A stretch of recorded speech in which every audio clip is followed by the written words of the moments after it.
3 assault troops of the 25th Separate Assault Battalion, RIS, successfully captured 7 Russian soldiers during a clearing operation near Vilne in the Donetsk region. The raid demonstrated the growing effectiveness of Ukrainian small unit tactics, which now rely heavily on real-time integration with unmanned systems.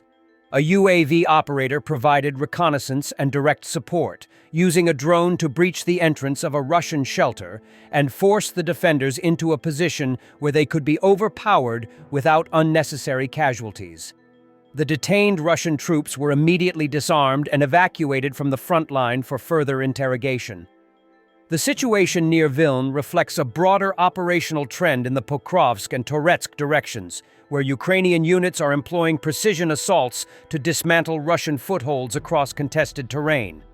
Although Russia continues to exert pressure with manpower-heavy attacks, Ukrainian forces have prioritized degrading enemy infiltration teams, command posts, and logistics nodes through a combination of drone-enabled strikes and aggressive reconnaissance.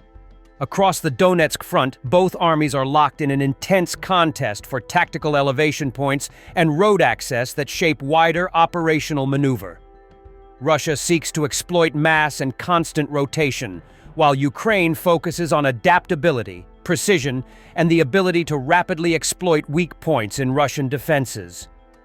The capture near Vilne reinforces the message that even small Ukrainian assault groups, when backed by drone intelligence and effective command coordination, can shift the local balance, strain Russian morale, and contribute to the broader containment of Russian advances throughout Donetsk. In the temporarily occupied territory of the Zaporizhzhia region, the Ukrainian resistance movement has executed another sabotage against Russian military logistics. The blown-up train was reported in particular on the dossier of a spy telegram channel. On October 26th, an explosion occurred on a railroad section near the village of Stulnive in the Berdyansk district. According to sources in the resistance movement, a railroad track was blown up as the enemy train was passing. As a result of the explosion, a locomotive, 10 railroad cars, and 1 cover platform derailed. Railroad traffic in this area is completely stopped. The invasion's emergency services are conducting the investigation and clearing the debris. This is not the first case of damage to the enemy's transportation infrastructure in the occupied south.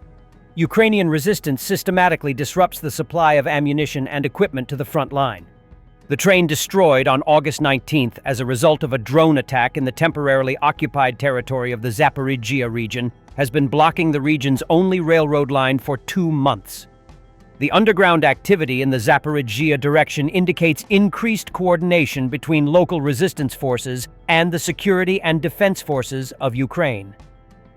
In the Chelyabinsk region, the Ashinsky metallurgical plant has announced a reduction in production and staff. By the end of the year, the company will mothball its stainless steel production shop and lay off more than 300 employees, the Moscow Times reported. According to the same media outlets, the laid-off workers were offered alternative employment options. It was added that the plant itself said it would stop producing household goods to focus on core products and modernization. It is also known that in connection with the massive layoffs, the regional prosecutor's office became interested in the situation and came to a meeting with them to clarify the circumstances. The management did not specify the time frame for the shop's mothballing, citing unstable demand for stainless steel products. The layoffs will affect 376 people, mostly women aged 45 to 57. Other workshops, according to the publication, are also almost not working. People are allegedly being sent on unpaid leave or transferred to part-time work. AMZ is the main employer in the region, according to local media. It produces special alloys, heavy plates, and electrical steel for Russia's defense, aviation, nuclear, and oil and gas industries. It was mentioned earlier that the Russian military-industrial complex is entering a state of exhaustion, despite the rapid growth after Russia's full-scale invasion of Ukraine. Ukraine needs at least 10 Patriot air defense systems immediately, says Foreign Minister Andriy Sybiha.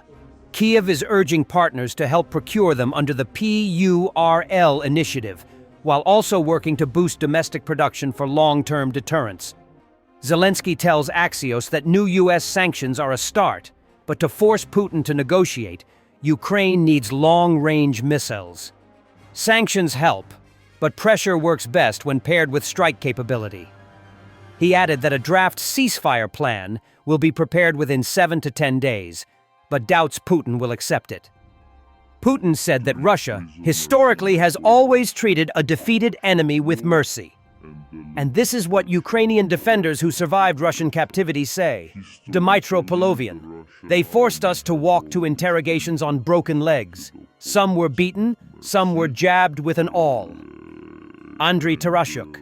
They subjected us to electrotherapy days. They electrocuted us for no reason. Danilo Murashkin. There could be stones in the cup, some strange debris in the food, rat feces.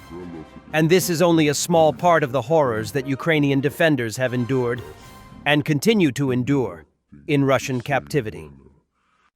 Treat prisoners in accordance with international law and the legislation of the Russian Federation. Historically, the Russian army has always treated defeated opponents with mercy, and we will proceed from this. We have discussed this with you repeatedly. You reported to me about various situations that developed in different areas of combat contact. I ask you to continue acting in the same manner.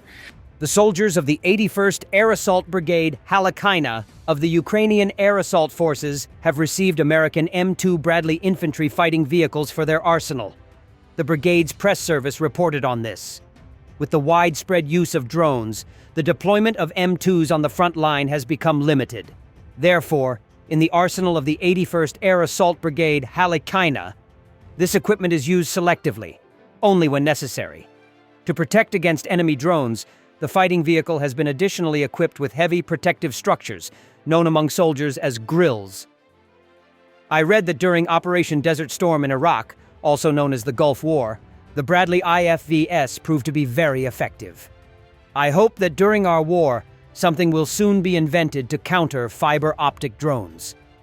Then this vehicle will once again show its worth, says Ruslan, the vehicle's commander.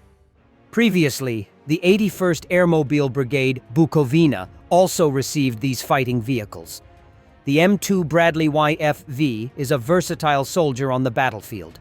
Its M242 Bushmaster 25mm gun can penetrate most Russian armored vehicles and is capable of both single shots and devastating bursts at a rate of up to 500 rounds per minute. Ukraine has received these fighting vehicles as part of military aid from the United States. Thanks for watching, and don't forget to subscribe.